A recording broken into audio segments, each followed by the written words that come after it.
We've walked through sunshine, we stood in rain. We've danced in joy and we've wept through pain. Through every valley, through every climb, a love eternal stands the test of time. Faith, find, and forever love, built on grace sent from above. Through storms that shake, through skies that clear, His hand has held us year by year.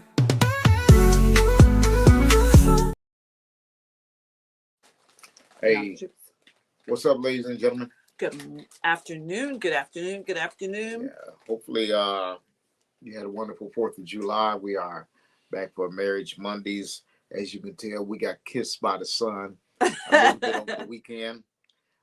It's not dark 30, but we just been kissed by the sun just a little bit. Yeah, it was a little hot. We added some extra melanin into our profile. How about that? How about that? Hey, well, we're thrilled that y'all are with us on this Monday. And in July, we kind of were going to go back and take care of that little autumn piece, but we decided to go back and deal with that at another time. So on today, since it's a new month and we're in July already, oh my God, the end of the year is going to be here like that. Yeah. But so today we just want to talk about Summer Breeze. You know the one that the Isley brothers made. Yeah, you know that one, Summer Breeze. And just talk about how to get through some of the struggles that you might face in the heat of the battle in summertime. Yeah, summer can be a beautiful. I'm gonna eat a little lunch though while I'm working though. Oh, okay. Right. Summer can. Please don't eat chips though. Summer can be beautiful, but it can also be busy. Long days, family plans, holidays, travel, cookouts, children at home if they were off to college and now they're at home, or they were normally at school and now they're at home, church events, work schedules. Everybody needs something from you. And if couples are not careful, summer can leave you in the same house on the same calendar, but not really connected. So this month, we don't want to just talk about surviving the summer. We want to talk about slowing down in the summertime enough to reconnect, refresh, and enjoy each other again. Because summer is definitely a time where you can get busy being busy. Anybody ever been there? You don't even know what you're doing. You're just so busy being busy, And trust me, there has never been one trophy given, not one blue ribbon, not one award for somebody laying in the grave because they busied themselves to death. Ooh. Okay, for real. So since you're not gonna get a trophy for being the busiest person on the planet, then you might as well slow it down a little bit so you can enjoy your life and your spouse while you have a chance. Yeah. Right? So we're starting with this conversation that many couples need before they can move forward. We're going to talk about clearing the air. So often when we get into new seasons, this fresh air feels good, but open a window. The other day it was kind of cool in the evening. You could kind of decide, hey, do I want to keep the air on? Do I want to open up the window and let the house breeze out, blew out a little bit? So after a long winter, we talked about winter. We want to open those windows. We want to get all of the stale air out. We want to make sure that we're cleaning up. But in our marriage, sometimes there are things sitting in the room that nobody is wanting to talk about. Could be disappointments, could be misunderstandings, could be hurt feelings, a need that was never expressed, but we expect our person to have osmosis and just know. A conversation that got pushed aside because life got busy. And so what we want to talk about is, as we are having these longer days and maybe we're putting the kids to bed, but we're staying up a little longer because it stays light a little longer, are we having these good conversations to clear the cobwebs out of our marriage? Because after a while, couples can learn how to function around tension instead of dealing with it. You know what I'm saying? You can still pay bills. You can still go to church. You can still lift your hands in the sanctuary. You can do all of that. You can show up for your kids. You can still post a good picture on Pinterest, Facebook, or whatever it is. You can still do all of that. But at the end of the day, there's tension, and tension is absorbed through the body. Trust me, I know. Yes. And so, and you can just be tense. I have to purposely try and, I'm gonna say this is not a real word, untensify myself, because sometimes I can just be tense and I'm like, dang, why am I flexing like this? Relax. Untensify myself sounds better. Yeah. It sounds more manly. Yeah. I need to just learn how to relax. And sometimes I just have to be like, okay, let me let my muscles relax some so that I can just learn to live in the moment. And sometimes we don't understand that that's why we're tired. Could be. We're tired because our muscles are always on guard. And so we can't really calm down, and we can't really relax because our muscles are just so ready to, in that fight ready mode. To pounce. Right? Yeah. Right. And sometimes we think that silence means that somebody is tired of trying to explain, or sometimes silence means that somebody else doesn't feel safe bringing it up. Sometimes silence means I don't even know where to begin. Right. But silence doesn't always mean that everything is at peace. True. As a matter of fact, there can be incredible turmoil going on in your mind, because you can be silent with your lips, but your brain is yelling. And your body is feeling maybe that. Your body may be acting on it even though you may not be talking. True. So your body language is saying there's something wrong. Your body language is saying I'm not happy, I'm not satisfied, but your mouth is not saying it. So you believe that silence is okay. If we don't name what's happening, we start making up stories in our heads. So if I don't say what's really happening with me, then it gives my spouse the opportunity to fill in the blanks. And one of the things that we know for us is that when the other person fills in the blanks, they don't always fill them in right. But I'm very good at filling them in, but most times they're wrong. That part. Because I'm gonna interject. And when I'm filling in the blanks I'm filling in always seem right to me. Right, because they're from your perspective. There you go. And so from your perspective, that's how you believe the other person is feeling, but that may not be the truth. Sometimes we'll fill in things like he doesn't care because he didn't do X, Y, or Z, or didn't say this, or she is always upset, or they don't appreciate me, or they should already know what I need. But assumption creates distance. Honest conversations create a path back to each other. Some couples say we don't argue much. But the question is, are you at peace, or are you just avoiding the issues? Right. Because those are two very different things. I cannot argue with you, but that doesn't mean that we are on the same page. It doesn't mean that we're at peace. It doesn't mean that I agree with you. Right. It just means that I'm not going to argue with you. Right. Because avoiding hard conversations does not make the issue disappear. It generally will make it grow bigger. And sometimes we don't argue because we reach the point where subconsciously we feel like the results are never going to change. It's going to be the same outcome, so it's not worth the effort, right? But that goes for both sides. It is worth the effort, and every person who's committed to this relationship should want the relationship to grow and mature. And so sometimes that means that you might not think that way, but for the sake of the entity of your happily ever after, that you just got to agree with some things. I mean, you just need to say yes. We'll sail the seas. Say yes. That's Lakeside. That song. That's Lakeside. Come on, somebody out there. One of you gray beards know Lakeside out there. All right. So sometimes you just got to say yes, because the health of your marriage, your relationship is worth that little bit of sacrifice, right? And often resentment is often a collection of things that were never addressed. Yeah. And the problem is you are addressing them. You're just not addressing them verbally. But when you look at your spouse, or you're not addressing them in a way that's going to get them resolved. True. I mean, there's no peace that's happening through that. And so, honestly, a small disappointment becomes a pattern. And once it becomes a pattern, it becomes a source of tension and frustration in your marriage. And once it's a pattern, you have a tendency to follow the outline of that pattern no matter what. Even if it's wrong. Even if it's wrong, even if it's a different outcome or a different result, Ooh. you still are so used to following this pattern that you jump right back into it. And as my wife said earlier, make assumptions that this is how she's feeling, this is how he's feeling, this is what's wrong, and all of those things can end up hindering your ability to communicate and thus affect your happily ever after. Yeah. So then one day, you know, a small thing happens and the reaction is much bigger than the moment really needs to be.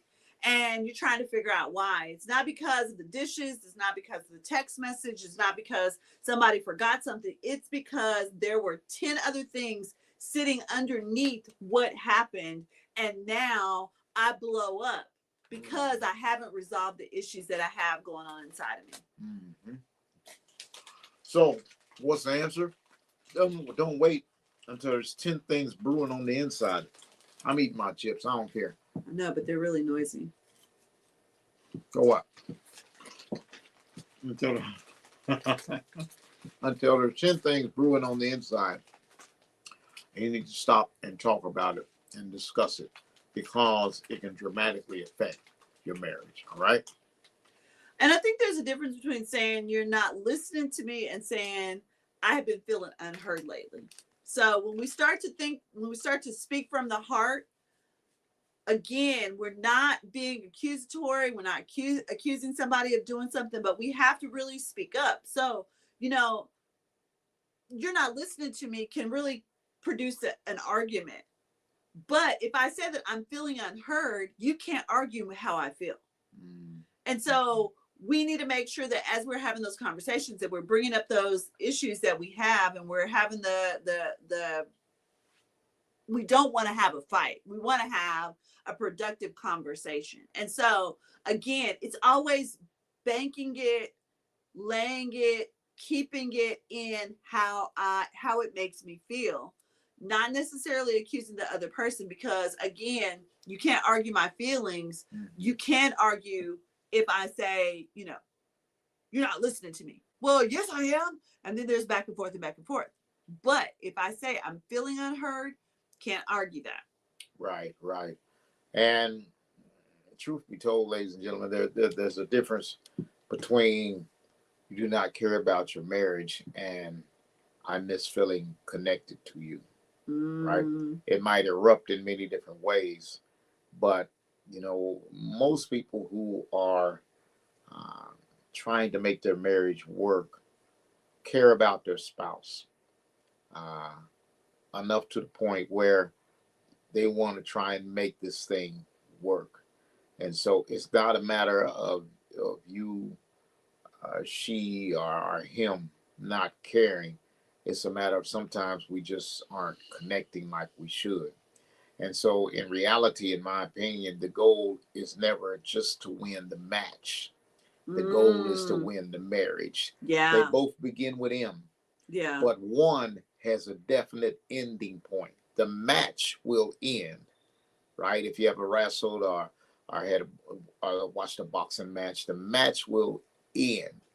But the marriage should take you from the point that you say I do into eternity. Because Right? because it's supposed to be a lifetime. Yeah, it's supposed to be a lifetime. So it should take you from the point that you say I do into eternity. And so some of you are trying to win the match and you're sacrificing the marriage. That's good.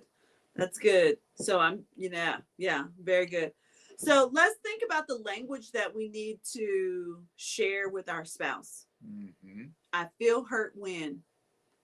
Again, it's me. I'm telling you how I feel. I'm taking ownership of how I feel. I need more. What do I need more of? Or what do I need less of? Okay. I miss how we, okay.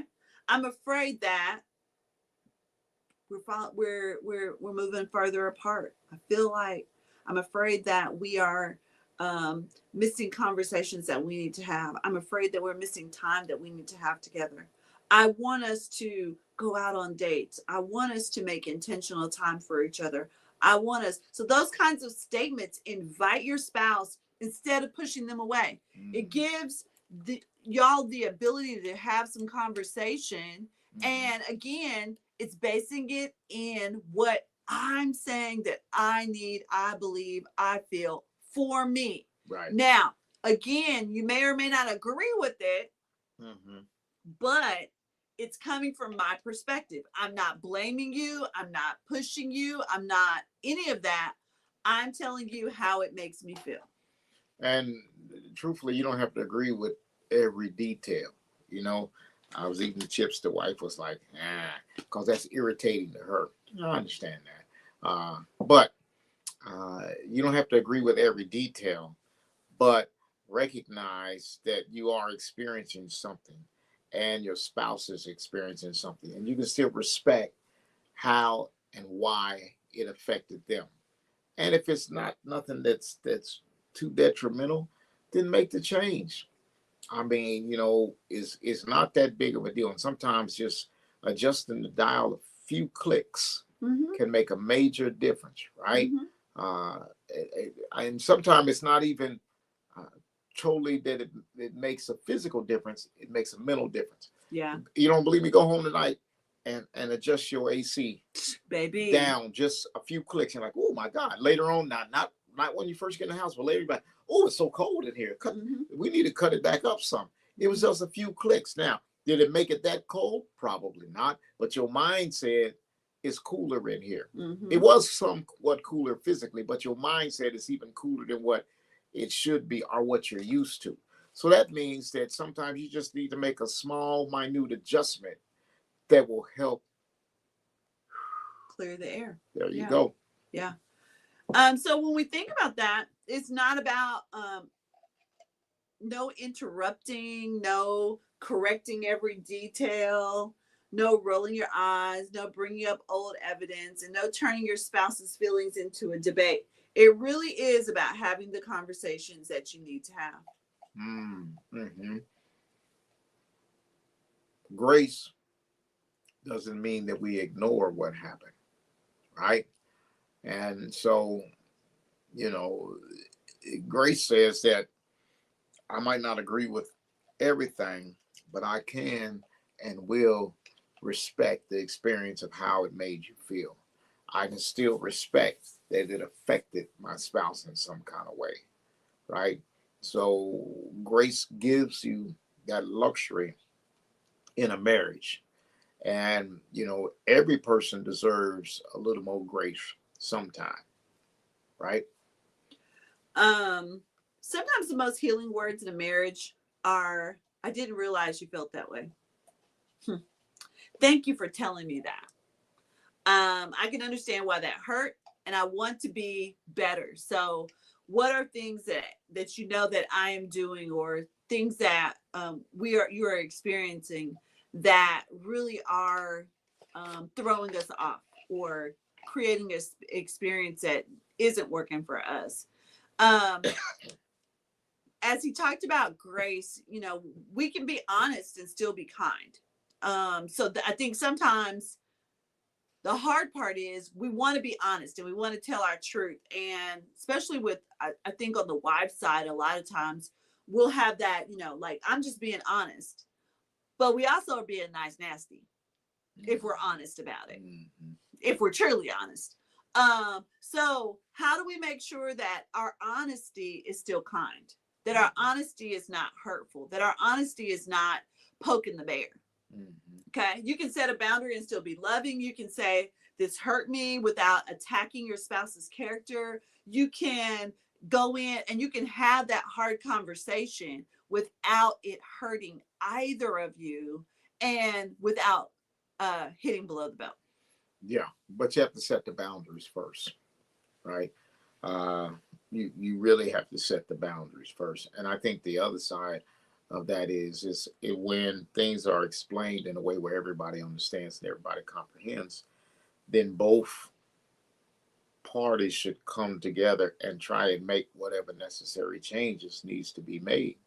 So for the betterment of their marriage. I mean, at the end of the day, men and women are wired differently, right? Absolutely. And so what my wife needs can be radically or sometimes just somewhat different than what I need, but a need is a need, Mm-hmm. right? And so here's the thing, according to the Bible, this is the one person that God has gifted me, and I'm the one person that God has gifted her that should be there to meet her needs, right? Mm. I didn't say all of your needs, that's Jesus' job, Right. okay?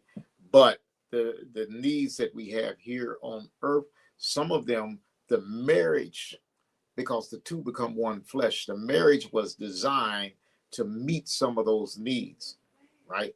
I think somebody called me. Mm-hmm. Keep going. So that you don't have to uh if you understand what I'm saying, please understand, go to Jesus for everything, Yeah. you know.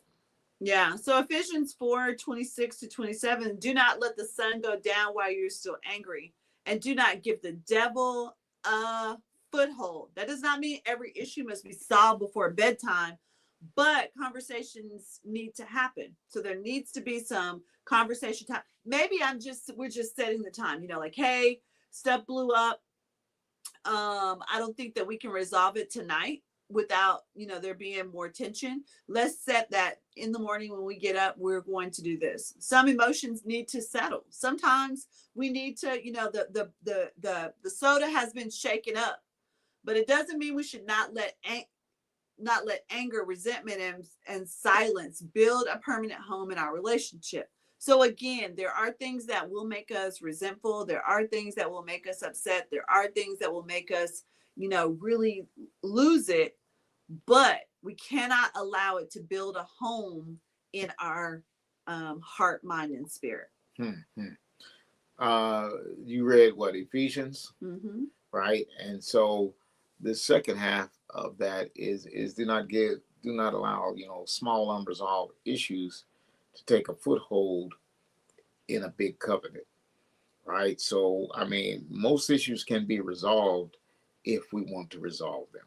I mean, as if you want to resolve it, you can, right? And we understand this because we use this dynamic in every area of our lives, except sometimes when it comes to marriage. In marriage, sometimes we make the assumption that the spouse should just radically change to whatever your whims and needs are at the moment. And unfortunately, it doesn't work like that, right? In marriage, we have to make adjustments, right? And so we have to understand that our spouse is there for us, but that doesn't mean that instantly they flip and change overnight just because you had a new bright idea. That's true. Okay. You're full of those. Yeah. You want to do something different. I try something different. So you got to learn to work on this thing as a couple. All right. So how do we clear the air? And how do we have clear the air conversations? Yeah. So this week's love work, set aside 20 to 30 minutes. No phones, no television, no children interruptions if you can help it. Start with a short prayer. Then take the time to answer these questions. Number one, what has been sitting between us that we have not talked about? Mm-hmm. Number two, is there a disappointment, frustration, or hurt I have been carrying quietly? What do I need you to understand about my heart right now? Mm-hmm. Are you just tired? Because sometimes that will cloud us. What would help me? Number four, what would help me feel heard instead of dismissed? Mm. What is one thing we can do this week to clear the air and reconnect? Mm-hmm. And when you do this, when you have these conversations, ladies and gentlemen, here are the rules: no interrupting, no correcting, no bringing up old evidence, and no trying to solve everything. Other people in the back. No interrupting, no correcting, no bringing up old evidence, and no trying to solve everything in one conversation. What you are trying to do is listen and truly hear the heart of your spouse. Yeah. All right. And sometimes the goal ain't to finish every issue, but sometimes the goal is to make room for truth, so that we have a clear understanding of how she feels, how I feel, and what we're going to do to continue this marriage and not just win a match. Yeah. Okay. Some couples don't need a bigger problem to force a conversation. They need a courage to have the conversation before the problem gets bigger. Mm-hmm. So don't wait until you have a big blow up. Don't wait till midnight when there is no sunshine. Yeah. Sunshine or sunlight? Either way. It depends on which version you're using. Okay. Okay. You need to have the courage to have those conversations, the courage to move forward with them, and know that, y'all may have a time where you may disagree. You may have a time to agree to disagree on some things. But how do we have the conversation? We may not be there. We may not, again, just like you said earlier, we may not solve the problem in one conversation, but we may say, hey, you know what? We need to come back to this. We need to circle back around to this situation because I'm not really sure exactly what's going on. Mm-hmm. So once again, clean air does not happen because nothing was said. It happens when two people choose honesty, grace, and connection over and instead of avoidance. Yeah. All right. So next week, we're going to talk about slow down and seeming. Presence is a form of love. The more, and realize that presence isn't always just being in the same room. I can be present with you in other ways. And so we're going to really talk about what does that presence look like. And I think we really need to do, as they say, a deep dive into that. Because, we're living in a time with a generation that two people are in the same room and they're on opposite sides of the world because of cell phones, technology, Zoom meetings, all these other things that are really just, honestly, at the end of the day, I'm not saying that they aren't important, but what I am saying is some of them are just designed to occupy your time and just be a distractor from what's really important. True. You know what I'm saying? Because that little silly meme that you was responding to, that same meme you're going to send next month. They send it every month, right? So why are you wasting quality time that could be spent with your spouse engaged in something that's not building y'all together? If you are coming together to have conversation and communication, then you need to do just that. Have conversation and communication. Yeah. Let's make this thing work, ladies and gentlemen, and do not let assumptions become your story. Clear the air, choose grace, grow closer over these next few days. Right. We want you to take the time, spend some time this week really asking those questions. The love work is in the group. It'll pop up here in just a little bit, or it probably already has. But the love work is in the group. Take the time to open it up or print it out and really sit down. Take those 20 to 30 minutes this week and really kind of have some conversations. Where are you guys at and what's going on? If you're in business, this is kind of the mid-year checkup. So this is a great time in your marriage, mid-year, to kind of go back and say, hey, what are some things that, we don't want to take into the second half of the year? Mm-hmm. So then, ladies and gentlemen, think this over because we're in July. And July is going to be over like that. Right. And we're going to be going into the It's fall. Already the 6th. Yeah, it's already the 6th of July. And a shout out to my Aunt Claire, who as of today is 100 years old. Her birthday is July the 6th. She was born literally in 1926. 100 years old today. Shout out to you, Aunt Claire. I'll see you in the weekend. All right. So until then, keep building your relationship with faith, fun, and forever love. What's wrong with you? Nothing. And remember, like I always say, practice making babies. Yeah, don't. But anyway. Do. Faith, fun, and forever love. Do the doggy style. See y'all. Thank you for watching, and make sure that you join us on YouTube and our webpage, Marriage Encounters with Bill and Michelle at Weebly.com.